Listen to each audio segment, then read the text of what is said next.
La 53e édition de l'IFA, l'une des plus grandes foires de produits électroniques au monde, vient de refermer ses portes sur 1500 exposants venus du monde entier et 250 000 visiteurs. Pratiquement tous les secteurs de l'électroménager étaient représentés, des télévisions HD aux machines à café en passant par les appareils photo et autres tablettes. L'uomo ragno, la donna gatto. Spider-Man, Catwoman et Batman, cette année à l'IFA à Berlin, un peu de magie ne faisait pas de mal pour inventer de nouvelles technologies.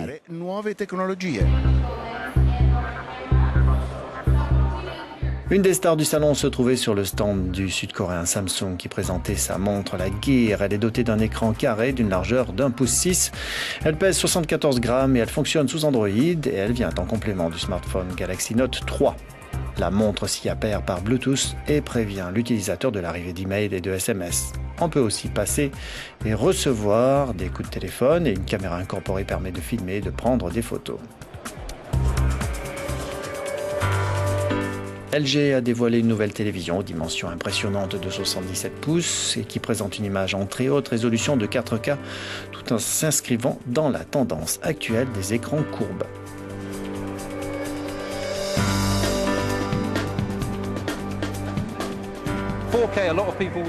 Beaucoup peuvent se demander ce que 4K signifie. C'est en fait 4 fois plus puissant que le Full HD qui est aujourd'hui sur le marché. On voit donc une très belle image avec de très beaux contrastes et des noirs très noirs et des blancs très blancs. L'idée de la courbe vient en fait des cinémas IMAX et de leurs très grands écrans dont la courbe rappelle celle de l'œil. On se retrouve donc plus immergé dans l'image.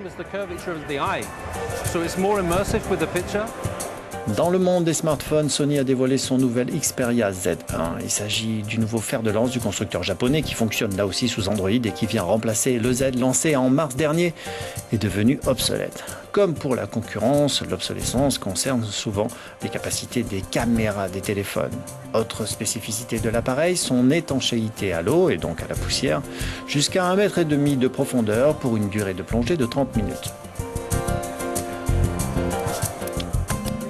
La guerre entre les fabricants de tablettes se poursuit. À Berlin, on a pu voir Panasonic sortir une tablette de 20 pouces avec une résolution annoncée de 4K.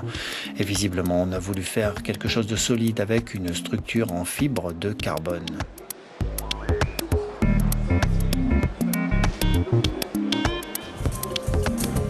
Wacom a aussi présenté une tablette hybride de grande dimension en ciblant sur les artistes nomades qui veulent continuer à exprimer leur créativité pendant leur déplacement.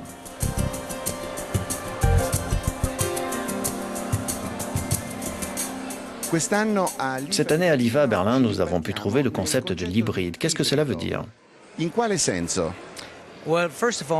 Eh bien, en tout premier lieu, hybrid signifie 2 en 1. On a donc un appareil qui fait 2 sortes d'opérations. Dans cette situation, on a un usage professionnel et elle est connectée à un Mac ou à un PC. Et si on la débranche, comme ceci, on a une tablette média qui fonctionne sous Android. De nombreux téléphones étaient étanches sur l'IFA, à croire que la fin de vie de ses compagnons est souvent le fait d'une grande distraction.